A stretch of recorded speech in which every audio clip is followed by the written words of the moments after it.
avec c'est notre moment. Dites oui aux actualités dans votre journal TV. Iksayan extra propra. Ndana tunde vidzo dezo. Fa io mety be aminao. Antsiray dia tonga manantona anao izahay. Iara-dalana isika, mitetika asanao ho vita. Indrana 643 manantona anao ny fampindramam-bola. Manolotra anao ny vaovao.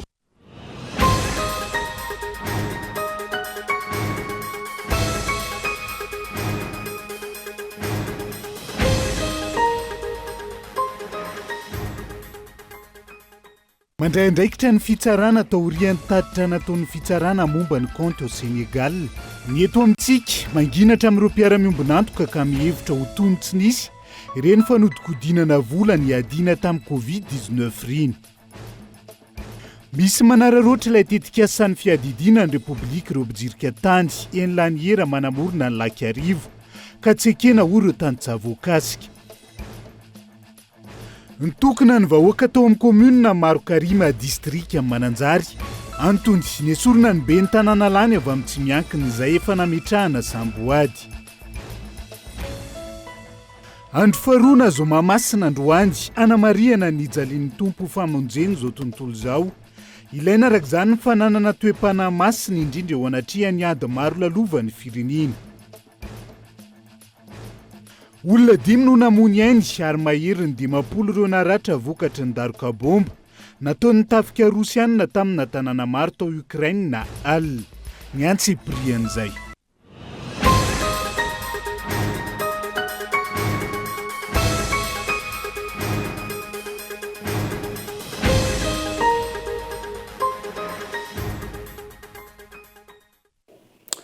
Ngadondrainy amin'ny valoralina fotoanan'ny fampalalam-baovaontsika eto amin'ny fitalavitra kolo. Atena ny araba tomboky lasy tomboky vavy manasana ihany koa. Anaraka ny antsiprian'izay toy ny mahazatra matoa an-datsoratra nondeha nokafana ny fiarahana. Ny ao Sénégal mandray andraikitra ny fitsarana taorian'ny tatitra nataony ny fitsarana momba ny konty. Eto amintsika manao ahoana ny eto aza to lasa manginatra amin'ireo mpiara-miombonantoka sy mpamatsy vola ka mihevitra ho tony tsy nisy reny fanodikodinana vola ny adiana tamin'ny Covid-19 reny. Matoa an-datsoratra. Niteraka resabe tao Sénégal ilay raha fanodikodinana vola ny adiana tamin'ny Covid-19 ka nahitana olona tompona ndraiky mpanjakana sy mpiasa-mpanjakana ambony misy 20 voasambotra anaovana fanadihadiana. Ny zava-nisy rehefa natsikafo ny Cour des comptes tao atoerana nitrangana tsy faiza mitantana ny vola avy amin'ny gouvernemanta nentina niady tamin'ny Covid-19 teo anelanelany taona 2020 raiky amin'ny 2020 saingy verenjavo nateny ity raha ity. Vola manodidina ny 707 miliara CFA mahery ny 1 miliara euro no navoaka ny fanjakana Sénégalais niaraka tamin'ny fanampiana ireo mpiara-miombonantoka iraisam-pirenena tamin'izany nentina niady tamin'io aretina io. Tsikaritra ireo mpitsara tao an-toerana fa nepahany tamin'io vola io dia nampiasaina tamin'ny zavatra tsy misy ifandraisany amin'ny ady natao tamin'ilay Covid-19. Fantatra ary fa vola manodidina ny 20 miliara CFA mahery ny 3 tapitrisa euro no tsy hita izay nanjavonany tamin'izany. Antony nisamborana ka nanaovana fanadihadiana ireo olona misy 20 voalaza teo aloha. Tamin'ny 9 febroary lasa teo ny fitsarana Sénégalais namoaka baiko amin'ny fanokafana fanadihadiana mikasika ity raha ity indray. Izany hoe efa niova ny mpitondra vao nitoy ny fanadihadiana. Aiza ho aiza amin'izany ny zava-misy eto Madagasikara. Ny ao Sénégal mandray andraikitra ny fitsarana taorian'ny tatitra nataon'ny Cour des comptes. Ny eto amintsika manao ahoana? Ny eto Madagasikara aza to lasa mangina tamin'ireo mpiara-miombonantoka sy mpamatsy vola ka mihevitra ho toy ny tsy nisy ireny fanodikodinana vola ny adiana tamin'ny Covid-19 ireny. Misy aza ireo milaza manoloan'izany fa ireo mpamatsy vola afaka miditra anatin'ny firaisana tsy kombakomba ny tonga eto Madagasikara. Ny ao Sénégal na efa niova aza ny fitondrana mbola mitoy ny raha. Ny eto Madagasikara manao ahoana? Rary ny raha Madagasikara mitazona ny rambony no vokatra azo. Misy fiantraikany goavana amin'ny fahatongavan'ny mpamatsy vola amin'ny firenena iray ny fananany ny fitsarana fahaleovantena tanteraka. Rary ny raha iotra ny ao Sénégal izay manana fitsarana matanjaka amin'izao fotoana ary miembotra sy mikrosy fahanatrany ny eto Madagasikara. I Sénégal izay tsy ahivina hatrany fa isan'ny firenena tao ohatra maneran-tany indrindra aty Afrika raha ny rafi-pitsarana sy ny fampiarana ny lalàna no jerena. Ohatra amin'izany ilay lalàna mikasika ny zoam-pirenena tao Sénégal Ary koa ilay fanapahan-kevitra no raisin'ny fitsarana avo ao Senegal mikasika ny datim-pifidianana ny taona 2020 lasa teo. Eto Madagasikara tsy mitsaha miemotra ary miteraka tsy fahatokisana ny fitsarana, ny fahatsapana fa ny fahefanam-panatanteraka no mibaiko sy mametraka ny diatana ny Etseroa indrindra mikasika ny fifidianana. Ohatra amin'izany ny zava-mitranga ao amin'ny distrikan'ny Mananjary amin'izao fotoana. Mahasarotra ny ady atao amin'ny kolikoly ihany koa ny fisiny izay tranga izay ary mampirongatra ny fitsaram-bahoaka. Mila fanovana sika eto Madagasikara ary tokony averina amin'ny hasiny sy ny andraikitra ananany ny rafi-pitsarana malagasy. Ireny ny fampitahana tsotra mikasika ny fampiaran-dalàna ao Senegal sy eto Madagasikara reny nentina tao anatin'ny matoan-datsoratra ny sampana fampahalalam-baovao ireny.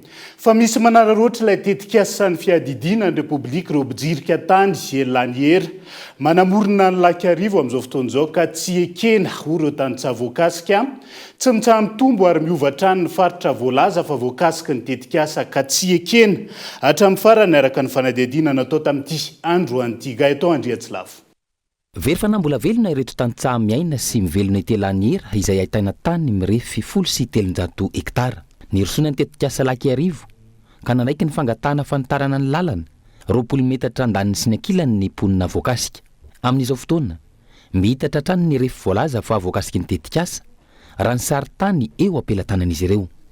20 metra laksa zany no angatahana ireo tamin'ilay tamin'izany no ditoto fasova voalohany io efa vo exproprie zany iny dia tsy nandaza hay satria fampandrosoana ilay lalana fa tsy manakana projet zay dia menazy dia na misy volo tena nisy ina dia nitrongisiny daholo aloha tsy mampaniny zany aloha fafanazy iny fa tia tamin'izay hoe misy tokony sy dinky fampiresahana akoatran'le piqué fotsifotsy menamena ny nataony zany dia nyfaritan'iny daholo amin'izay le fampiresahana. Ty zao satina ty samosa kely ty hitanareo tsy nandalo ty ringa aminareo ataoko hoe olona karazana volo fotsiny zany meny an'io karazana olona vitsivitsy fotsiny natsolo tambatra le bro zany tsy voatsy tamin'ity dia narefa niasa ty fa vita tototy zao dia andendray zao ato eny dia mavomavo reny zany le exproprie zany io araky le dia maitsomaitsy touché dia le touché koa mbola ifampiresahana koa zany lefa tonga fotoana dia eo zany no tsy ampy zany le dinka sy fiaraha miasa aminay tsy ampy zany le serasera entre le vahoaka le mpanajary sy le fanjakana dia eo zany mampitaraina an'ireo olona bezabe ireo. Fa nefany izao no niova io faritra voalaza ho voakasiky ny tetikasa Lakiarivo io. Raha ny fanazavana sy ny fitarainana voaray manararaotra ny fisian'ilay tetikasa autoroute sy ny Lakiarivo ireo nahazo ny tany ka milaza fa projet présidentiel no apetraka amin'ireo tanimbary voatototra tokony azava mimponina izay tiana atao. Tsy ekena zany le akoatran'le le projet zany dia tsy eken'ny tatsasy tsy eken'ny vahoaka zany ny angalana an'io satria tsy mazava io tsy hay hoe olona ambadika aiza no maka an'ireo sy mamaritra an'ireo mba mangataka mihitsy mba solotena matanjaka mihitsy ny fampivorenay ity amin'ny resaka kisarisary ohatr'izao satria tsy mazava amin'ilay tatsara efipetrana. Ankoatr'izay misy ihany koa ireo milaza ho solotena-mpanjakana mitety fokotany manangona soni sy karapanondro tambazana vola sy ampanaovina soni ka iny no ilazana fa manaiky ala na ivarotra ny taniny ireo tantsaha. Manoloan'izany ireo tokony andraikitra afaka mandray fanapahan-kevitra sy mitondra fanazavana mazava no angatahana idinay fotony. Angatahana ihany koa ny fakan-kevitra amin'ny ponina fa tsy avy hatrany dia amboletra no atao.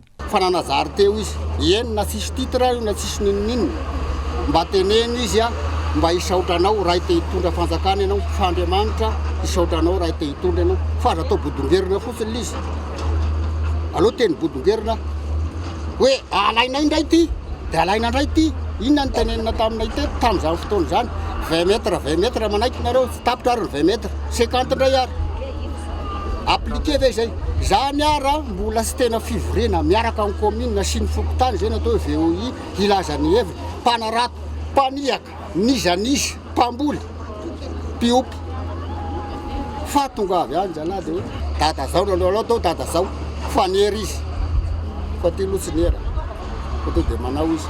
Tokony hitazona ny teny nomeny ny fanjakana ary ampiatra ny fehi-kevitra ny raisina amin'ireny atrikasa fanatsarana ny fananantany eto Madagasikara ireny.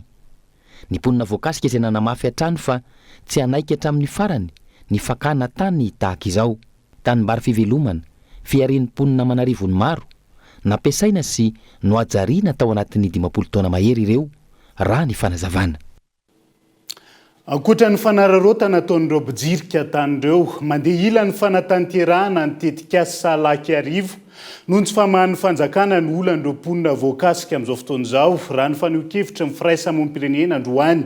Takian'izy ireo ny fisiany mangarara sy ny tamberina andraikitra ho an'ny vahoaka ka hanaraka sy hanaja ny afepetra ny fanamboarana fodo-drafitrasa amin'izao fotoan'izao. Rina fitiavana no mitaditra ny fanadidina. Tsy misy manakana ny fanatanterahana ny tetika asa-panjakana laky arivo fa tokony jeren'ny fanjakana ny olana mampitaraina ny vahoaka, manoloana ny fanotofana tany sy ny fandrotanana ny trano ny voakasika. Miroso ny asa ankehitriny mahakasika ity tetika asa laky arivo ity amin'ny fanamboarana ny lalambe sotra efatra mampitohy any tsara sotra sy ivata. Tsy misy vahaolana matotra nefa atolotry ny fitondrana ho an'ireo mponina voakasika izay velotaraina manoloana ny fikitihana ny fananany. Manjavozavo tsy misy mangarara ihany koa ny lafiny arabola. Tsy hita mivaingana ny tamberina andraikitra andrasana amin'ny fanjakana ho fiahina ny lafiny mahaolona. Tena mbola takiana ao anatin'iny dia le hoe manahoana ny fangarahana sy ny tamberina andraikitra. Manahoana ilay tambony izay ataontsika hoe manoloana le hoe mety misy tanin'olona nalaina ao misy zavatra natao aza ho aiza ny fanoherana. Zay le ilaina an'le hoe mila tamberina andraikitra ao anatin'iny. Anjaran'ny fanjakana no mijery an'izay satria izy ny maka ao anatin'iny dia izay ny tena mbola takiana. Satria indraindray zany lasa ataontsika hoe ny firoson'ny asa no jerena. Le mahaolona mety misy amin'izay mety hoe votontohana ny mananany votontohana ny asa fivelomany manoloana zany dia aiza ho aiza izay zavatra rehetra. Tsy tokony atao tandrametaka na maimaika ny fanatanterahana ny tetika asa-panjakana tahaka izao mba hisorohana ny olana miseho sy ny vokatra tsy aterany. Mila rahana sy ajaina ireo fienatra momba ny fanamboarana foto-drafitrasa sy ny fijerena ny lafiny ara-tsosialy mba hitondrana fampandrosoana fa tsy animbana fiainam-bahoaka. Indraindray mety ataontsika hoe mety hisy hoe mamaika eken'izay zay tsy manahaka na tsy mijery an'izay hoe io mamaika fa jere fotsiny mba mifanaraka amin'le fenitra ve le zavatra atao dia inavy ny tokony ataontsika hoe mba zavatra fanandrify amin'izay mba hahafahana manatanteraka sady tsy maty ny reniny tsy maty ihany koa ny zanany ao anatin'iny satria lasa mandeha ila zany amin'izao fotoan'izao lay olona tsy afa-manoatra manoloan'izay ny ataontsika hoe mpitondra manatanteraka an'izay mety ataony hoe fanatanterahana ny azy zay. Tetika asa-panjakana maro tsy aivona no voakasika ity olana mampitroatra ny vahoaka momba ny fanotofana tanimbary na fandrotanana trano ity. Izany dia vokatra ny tsy fahaiza mitantany mpitondra sy ny tsy fiainona ny fitarainany ny mponina. Resabe ny momba ireny fananganana tetika asa-panjakana samihafa ireny amin'izao fotoana fahady-hevitra tsy vita ihany koa mahakasika ny fahavitatiana ara-tsakafo izay mbola honofy hatreto ny ahatongavana amin'izay. Nijanona ho kabary ambola tabatra fotsiny ihany ny fampanantenany Andrajoelina anatraran'izany ny taona 2024 raha ny zava-misy amin'izao fotoan'izao ny profesora Ratsimba Zafijonara na ny hevitra momba izay. Isan'ny mbola manafatra vary sika amin'izao fotoan'izao ankilan'izay hita ihany koa fa totofan'ny fanjakana trany ny tanimbary raha ny zava-misy amin'izao fotoan'izao no jerena. Daniela Minotso no mitaritra ny fanadidina mahakasika izay. Efa mahavita tena ara-tsakafo araky ny fampanantenany mpitondra fanjakana ankehitriny taona 2024 ve isika eto Madagasikara. Raha ny zava-misy aloha hatreto, mbola lavitra ny zakafana manatratra izay tanjona ho an'ny fahavitantena ara-tsakafo izay eto amintsika. Raha mbola manome vana ny fanafarana sy manototra ny Leman-Antananarivo izay toerana fambolem-bary hatramin'izay ny mpitondra fanjakana ankehitriny. Ny fanatranana ny tanjona ho an'ny fahavitantena ara-tsakafo izay tsy vita ny nofinofo fotsiny ihany fa mila asa sy fanatanterana ho ny profesora Ratsimba Zafijonara raha nanovana fanadidinina.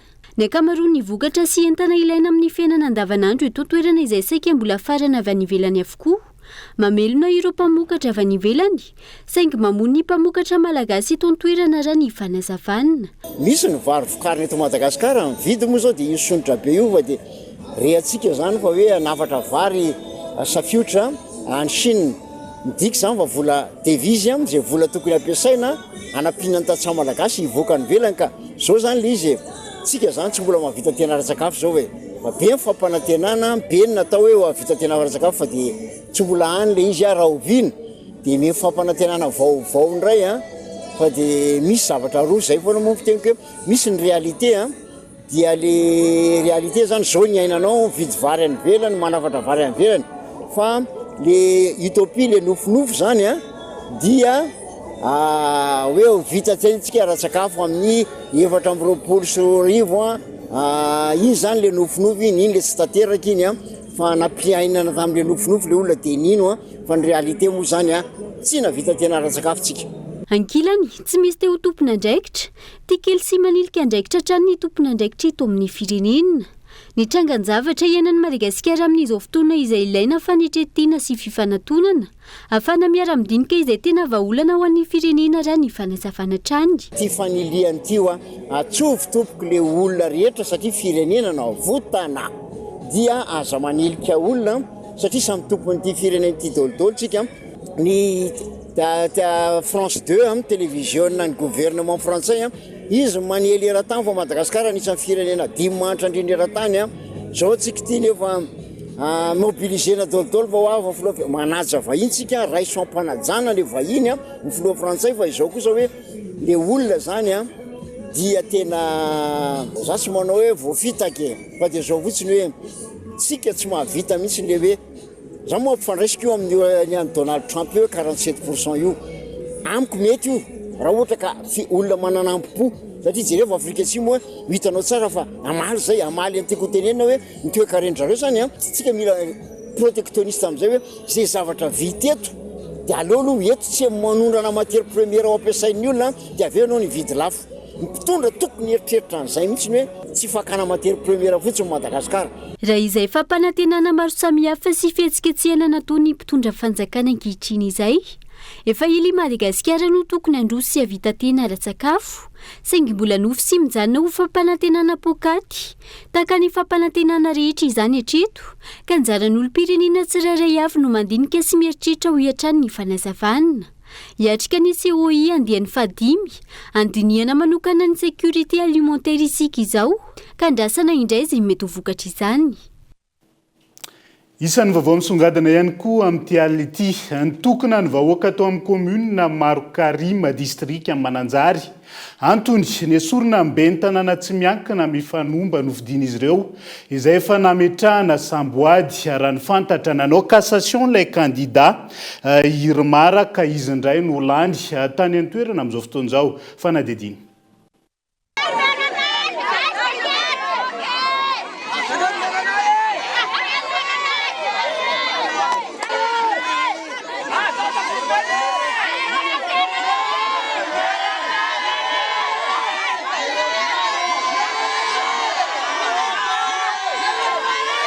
avereno ny meranay izany no antsony ireo vahoaka ny commune Marokarima ao amin'ny distrika ny Mananjary omaly 14 aprily lany ary nitarika tamin'ny salavitra ny candidat Marco Randriamananjara avy amin'ny indépendant mifanomba araky ny vokatra ofisialy ny fifidianana natao ny 12 Desambra 2024 totosa ny fametrahana samboady azy ary efa nandray fahefany be ny tanàna napiakatra cassation ny mpifanandrina aminy avy amin'ny Irmara ny voaka ny didy ny herinandro farany teo ka nahitsy nandaharana ilehibe ny tanàna Ivalany ny tokony araka izany ny vahoaka tsy manaiky ny fametrahana ny candidat tsy lany tao an-toerana ireto vahoaka marobe reto tsy inosy ny tambazam-bolo ireo tonga eto fa alahelo ny natongavany eto noho ny safidiny nahodina ka noho izany mitaky izy ireo ny anajana ny safidiny ray aloha zay voalohany raha sanatria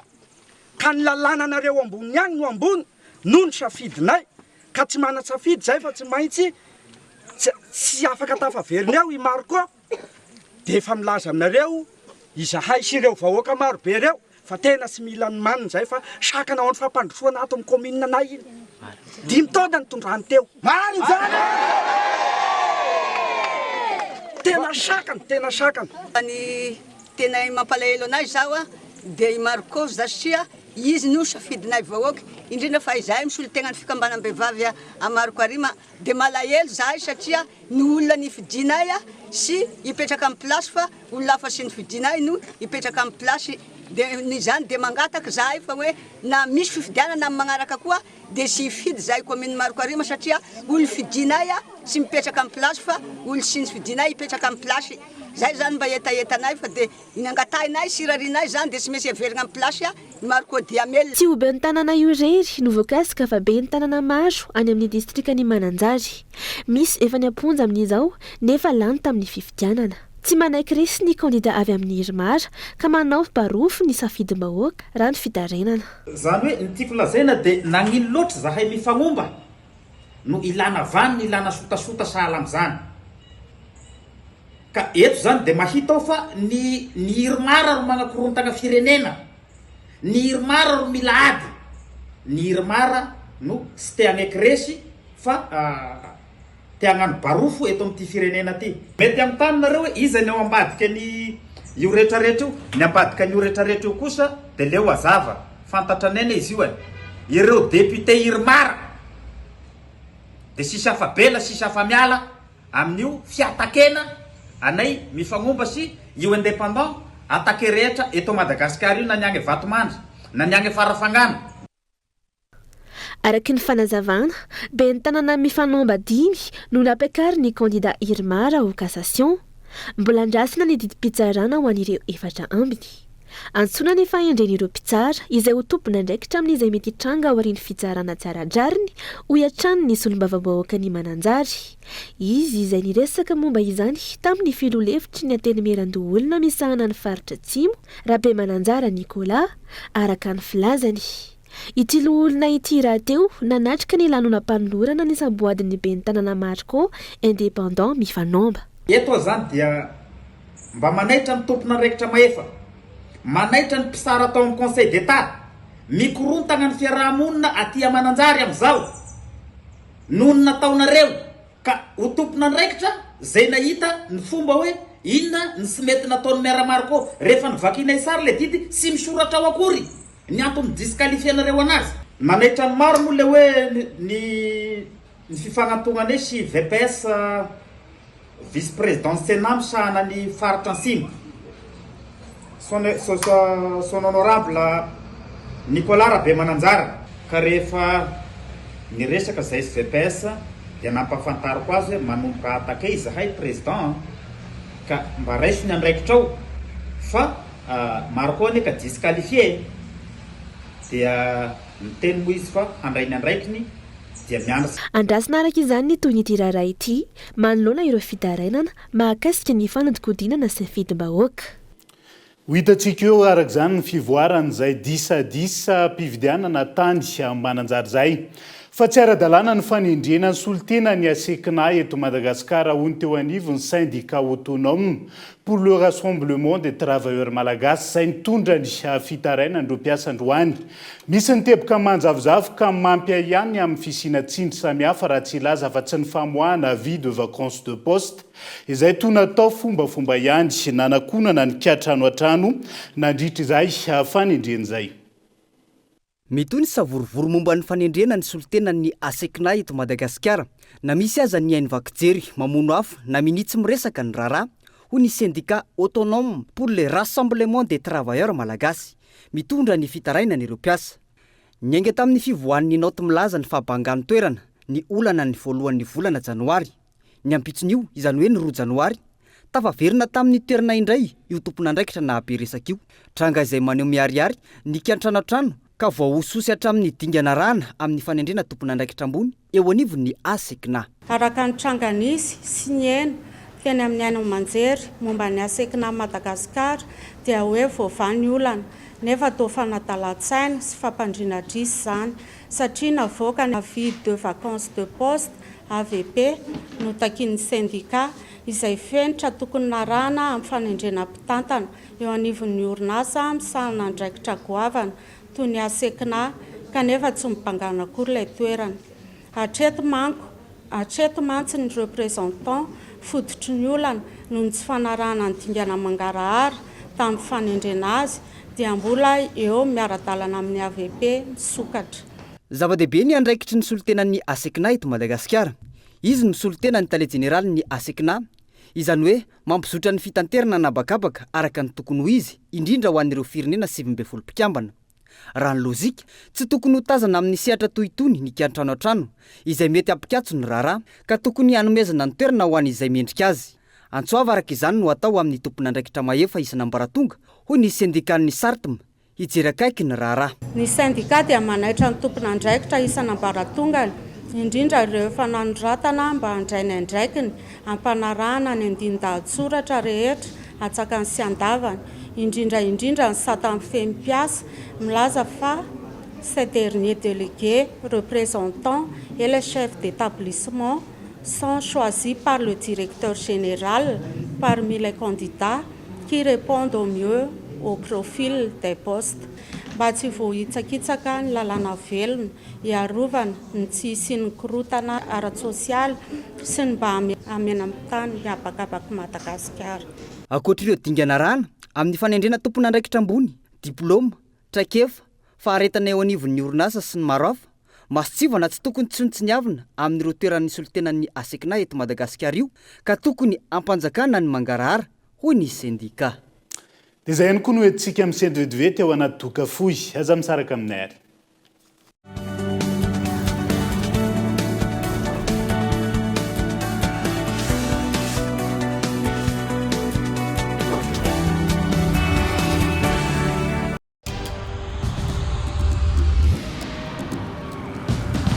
Tsika miara-miketrika ilay ho avy mamiratra. Miara-manorina, mamorina, tsy hijanona tsony. Satria efa hainao fa tsika tanora no tompony. Ndao ifandray hitady inspiraka vaovao hanoratra ilay teizy vaovao mety amintsika. Afaka mamorina, maneho ny maizy atsika efa aty amintsika zao ny baolina. Tsisy anakantsika satria isika iray mifandray miara-manokatra lalana vaovao ka tonga le fotoana zao dia zao ndao falera Thelma miova o yes.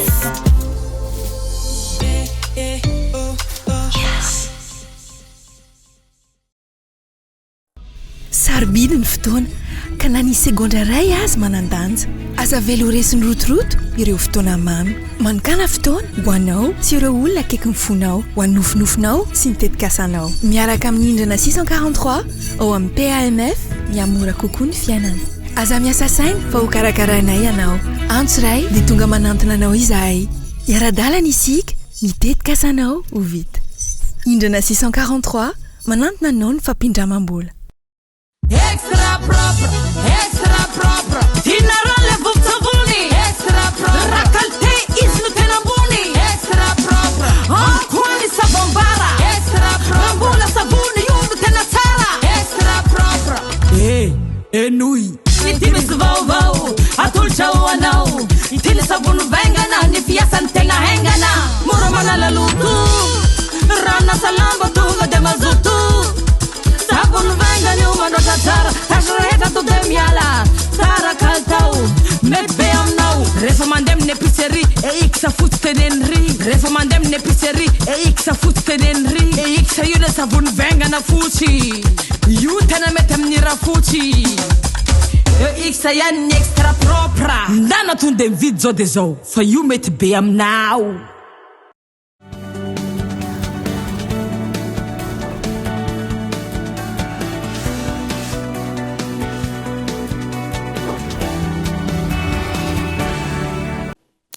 Mamerina ny araba hatrany tomboka lasy tongovavy tonga soa indray atao anatin'ny tapany faharoa amin'ny fampahalalam-baovao amin'ity ala ity. Rehefa maheno fofombola ny fitondram-panjakana dia adino ny hatramidingana mila rahana ahafahana manokatra ny tetikasa Bazy Toliara. Ho ny sekretera jeneraly ny antoko HVM androany. Nandainga sy namitaka avokoa ireo rehetra efa laza fa nanaraka ny dingana rehetra amin'ny fanadihadiana. Ara-tontolo iainana sy ara-piarahamonina ny tetikasa ho ny fanazavana satria ny décret Messier anaovan'izany aza vao nampahafantarina afaka omaly raha ny fanadihadiana hatrany. Tojondrina tahiry no mitatra ny antsy Cyprien-zay. Lazaina fa anakorotana hatrany ny mpanohatra rehefa hisetsika ho tanterana eto amin'ny firenena ka tsy homena lalana sy sakanana. nampitandrina ihany koa ny préfet n'Antananarivo fa tsy ekena ny hetsika fanakorotanana mandritra ny fitsidian'ny filohampirenena frantsay sy ny fivorian'ny vomera ny ranomasimbe indianina ka handray fepetra izay midina an-dalambe. Adidin'ny vahoaka sy ny mpanohatra ny midina an-dalambe raha misy ny tsy fankasitrahany sy ny tsy mety ataon'ny mpitondra. Fieveran-diso araka izany ny filazana fa mpanakorotana ny mpanohatra raha maneho hevitra an-dalambe. De sy hitan'le préfet ve sy mijery télé ve izy io mizavatra miseho any ivelany reny midina an-dalambe le olo. Raha vao misy zavatra tsy mety atao de midina an-dalambe le vahoaka. Ary de mampilaza ny préfet fa rehefa tonga eto Macron de iisy andian'olo hitondra banderole hitaky ny izy de parse. Do atao hoe mpanakorotana ve zany hoe mitaky le nosiny. Sy mpanakorotana fa fitiavany tanindrazana. De lazandray le préfet fa io ndray le korotana de ho andefasana gendarme andefasana police fe le olo mitondra banderole amin'ny Macron omeo anay ny ilanay nosinay. De izany ve de mpanakorotana ka diso ihany le préfet diso izy. Takina amin'ny fitondram-panjakana ny fahavonona ny hitaky ny nosy malagasy amin'izao fandalovan'ny filoha frantsay eto Madagasikara izao. Tokony tsy hanakatsakana fa amela malalaka ny vahoaka hidina an-dalambe sy ilanja sora-baventy araka izany ny fanjakana mba ho hitan'ny filohampirenena frantsay ny fangatahany vahoaka malagasy amin'ny tokony amerenana amintsika ireo nosy malagasy. Avela malalaka izy satria mamitaky ny nosiny. Avela malalaka izy fa sa tokony mpitondram-panjakana tokony amela malalaka azy anapa azy zay tokony ho izy. Ary eto koa moa de fa hoe mahagaga koa amina tonga eto Macron sana amilapa-panjakana avologna andraisaka razy fa aria andafavaratry. Tokony filohampirenena zany de tokony amilapa-panjakana na izy Ambosorotra na izy any avologna andraisanao azy. De tena zany mpanohitra de hoe ampakorotana ndray inona ity. Raha vao midina an-dalambe de hoe anakorotana anonga-panjakana. Antiliara ve de anonga-panjakana ny vahoaka antiliara mba malema zany fitondrana zany. Tsy aivina nampanantena ihany Rajoelina fa amerina ny nosy malagasy fonizina indray ny fahefana ny taona 2024. Tsy mbola misy vokatra mivangana aloha hatreto 7 taona teo aoriana andrasan'ny vahoaka malagasy amin'ny filohampirenena malagasy anefa ny hoe ho sahitaky ny nosy malagasy amin'ny filohampirenena frantsay ve ny tenany mandritra io fiaonany rotonta amin'ny alarobia 7 ny volana aprily io. Ialana tsiny noho ny fifamadiany fanadiadiana fa nokevitry ny filohany antoko kitany iny makasika ny fanambaranany teo anivon'ny préfet n'Antananarivo ao anatin'izao fanomanana ny fandraisana ny seho izao fandao raha tsika avy hatrany ao anatin'ity fanadiadiana manaraka ity makasika izay décret mesie zay sy ny zava-misy ao anatiny amin'izao fotoan'izao makasika ny fepetra raisa ny fitondram-panjakana. Sarety mandeha alohan'ny omby no azo ilazana ny fomba fiasan'ny fanjakana makasika ny tetikasa pazy toliara sy ny décret mesie hoy ny sekretera jeneraly ny atoko SVM. Efa tamin'ny taona 2024 no naverina nosokafana ny pazy toliara kanefa ty amin'ny aprily 2025 vao milaza ny mpitondra fa ampiarina ny décret mesie. Dia lalàna efa lany ihany ve izany no nampiarina tamin'ny fanadiadiana ara-tontolo iainana tany toliara ka mahatonga ny tetikasa misokatra io hoy ny fanontaniana. Ary efa nanao fanadiadiana ara-tontolo iainana sy ara-tsosialy feno sy tomombana tanteraka ve samy mahimaika fotsiny. 724 no najanona mihitsy ilay tetikasa sy ny mombamomba azy. De fa naninona ary tao anatin'izay 5 taona zay tsy nikitihina ny code minier ray zay fa maninona tao anatin'ny 5 taona tsy natao ny étude d'impact environnemental satria fatatsika tsara fa efa lany andro ny io ataoko hoe io permis environnemental io sy ny étude natao makasika an'izany tao amin'ny ranobe sy ny manodidina azy de zay ny mahagagana fotsiny hoe sokafan'ny fanjakana le izy tamin'ny 2024 nefa mbola tsy feno ny fepetra afahana miroso amin'izany fanokafana ny orinasa base toliara. Tsy mazava sady tsy azo mihitsy izay tian'ny fitondrana tao hoy ny fanazavana satria misy olombam-bahoaka sy minisitra milaza andro maromaro lasa izay fa nisy ny fanavaozana natao ka izay no antony nanekena indray ny fanokafana ny base toliara kanefa ilay décret mesie aza omaly vao nambara ofisialy ny fahavitany ny fanavaozana azy.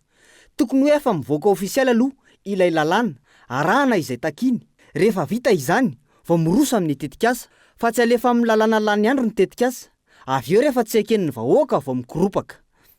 Fehina zany dia fanjakana mihitsy no manakorotana ny filaminam-bahoaka ny fanjakana mihitsy zany no miteraka satria avy any amin'ny tsy fatomombanana amin'ny lafi ny fametrahana ny lalàna amin'ny lafi ny fametrahana ny laminasa indrindraindrindra amin'ny lafi ny fametrahana ny fifanarahana mahakasika n'ilay ho tombotsoan'ny vahoaka sy ny mety ho fialana amin'ny ataontsika hoe no mety ho voka-dratry nilay fitrandrana ny tokony natao de mazava ho azy fanjakana hafahafa mihitsy zany ty fanjakana antsika ty satria lasany saretindray no mandeha alohan'ny omby mendiny ny etaeta te andray ilay 20 dolara ny mpitondra fanjakana ho etrany ny fanazavana ka tsy miraharaha ilay pitsopitsony sy dingana mila tanterahana mila tao amin'ny vahoaka ny tombotsoany ny mamaika azy fa adiny ny an'ny vahoaka ka izao ny afaran'ny raharaha lavy ny vahoaka ny tetika asa fiahina ara-pahasalamana ho an-daolobe io ny teny filamatra nandritra ny fanokafana ny fankalazana amin'ny 15 taona ny joroa ny fikambanana ADFI santé tao Antsirabe androany nisy mivalandresaka natao tao an-toerana izay narahana diabe namakivaky ny tanàna na Antsirabe sy fiaraha-misakafo ho an'ireo mpikambana ihany koa namafisy ny sekretera jeneraly ny fikambanana fa hiverina ary sokatra ho an'ny sokajin'olona rehetra ny fikambanana manomboka izao andrindrina Miarsokolo Antsirabe no mitatitra ny fanadidina. Nankalaza ny fanokafana ny 15 taona ny jorono ny fikambanana ADFI santé eo anivony orinasa SEP Madagasikara teto amin'ny renivohitry ny Vatrivakina Karatra androany Azomafa 20 ny volana Aprily 2024 15 taona ny jorono izay ity fikambanana ity teto Antsirabe izay misehatra manokana eo amin'ny fanomezana tolotra fiahina ara-pahasalamana andreo mpandrara madinika sy salatsalany ary miisa 7 alina sy 2 hetsy ireo mpikambana misitraka izany amin'izao fotoana izao nisy araka izany ny hetsika fanamarihana ny fankalazana ny 15 taona ny fikambanana ity izay natomboka tamin'ny valandresaka niarahana tamin'ireo mpikambana ary narahina diabe namakivaky ny tanàna Antsirabe sy fiaraha-misakafo varobe menaka manodidina sy vola ray isam-bolana ny latsakemboka izay alohan'ireo mpikambana ao amin'ity fikambanana ADFI santé ity raha nambarany sekretera jeneraly nyity fikambanana ity ary marobe ireo tombotsoa azon'ireo mpikambana anisan'izany ny fiahina ara-pahasalamana na amin'ny prise en charge raha sendra tojo tsy fahasalamana indrindra fa ny fidirana hopitaly rehefa mpikambana ADFI ianao ka marary dia alefanay makany amin'ireo mpiara-miombonantoka mpisehatra ara-pahasalamana aminay dia mandeha mitsabo tena any ny mpikambana ADFI ary ilay système antsoina hoe tiers payant no hitsabony tena zany hoe tsy mamoaka vola mihitsy izy mitsabo tena fa avy eo kosa avy atrany dia alohan'ny ADFI any amin'ireo mpiara-miombonantoka ireo ny sara fitsaboana ny sara fitsaboana raha ohatra ka fidirana hopitaly dia mananiky ny 900 ny prise en charge raha ohatra kosa le antsoina hoe soins ambulatoires na ny fitsaboana tsotra dia manodidididina ny 500 eo zany no sarany zay pahany raisin'ny ADFI ny akoatr'izay dia an'ilay mpikambana fa mariako farany latsakemboka dia eo amin'ny 60 ariary isaky ny olona isam-bolana eo no latsakemboka zay mbola avancen'ny ADFI dia averiny mpikambana tsikelikely aty aminay anisan'ny teny filamatra vaovao noentina nandritra ity hetsika fanokafana ny fankalazana ny 15 taona ijoroany ny fikambanana ADFI santé ity no hoe fiahina ara-pahasalamana ho an'ny daholobe araka izany dia hivelatra sy hisokatra amin'ny sokajin'olona rehetra ny fikambanana manomboka izao indrindra fa ireo mpiara-miombonantoka afaka miara-miasa ho hiatrany ny sekretera jeneraly nyity fikambanana ity ary mba ho fanatsarana ny tolotra sy ny kalitao amin'ny fiahina ara-pahasalamana izay omen'ireo mpikambana dia miroso makany amin'ny digitalisation ihany koa ny fikambanana ADFI santé anisan'izany ny fananganana ny plateforme izay antsoina hoe itsinjo manomboka eto koa izay dia hivelatra amina sokajina olona hafa sokajina asa hafa ny fandrinay dia ny mba hiahy ara-pahasalamana ny daholobe araka izay tratrany fahafahamanao anay manana ny anisan'ny fitaovana raitra indrindra zahay raha nataoko hoe mutuelle de santé entina mitantana sy miantoka ny fifandraisana eo amin'ny ADFI eo amin'ny mpikambana ADFI ary ny mpiara-miombonantoka ara-pahasalamana amin'ny ADFI anisan'ireo hany manana n'ilay plateforme zay antsoina hoe itsinjo zay plateforme digitale izy io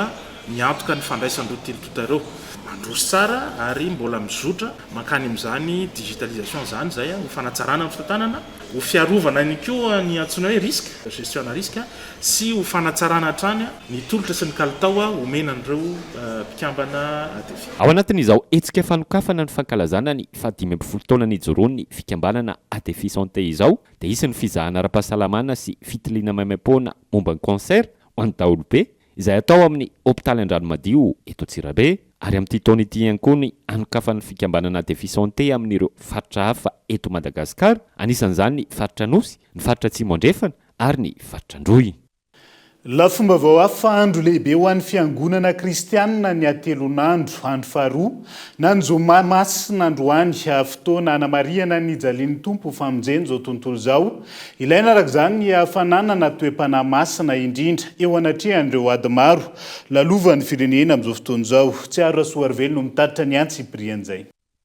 Atao anatin'ny andro faharoa amin'ny atelonandro na ny tridomy paskala ny Eglizy Katolika, andro fahadimy amin'ny herinandro masina na ny zoma masina, andro ivavahan'ny kristianina tao ahatsiarovana ny fijalian'ny Tompo.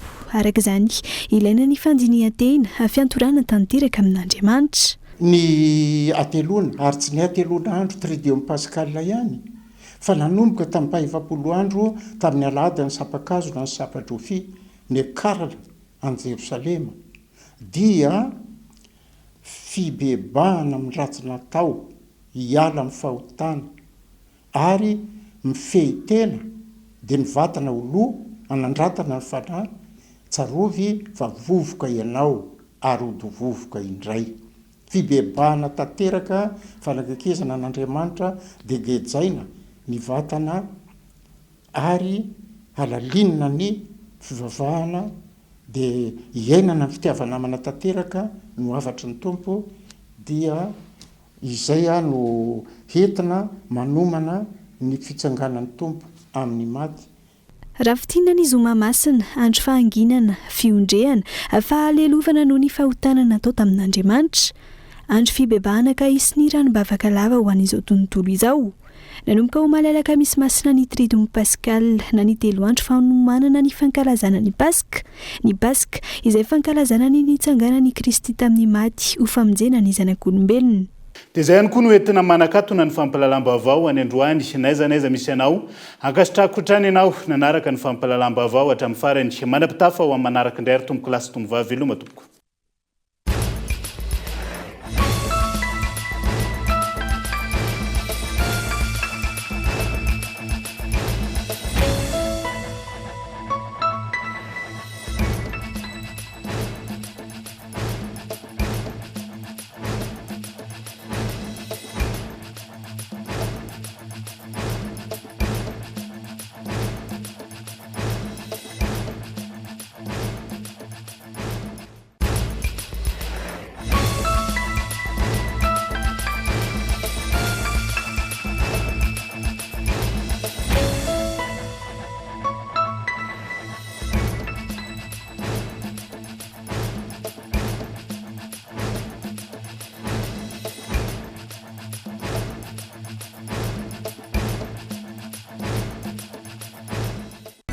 Ray dia tonga manantona anao izahay.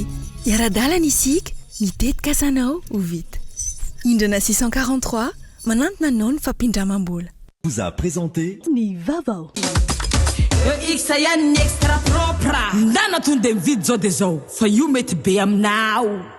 Avec Yes, c'est notre moment. Dites oui aux actualités dans votre journal TV.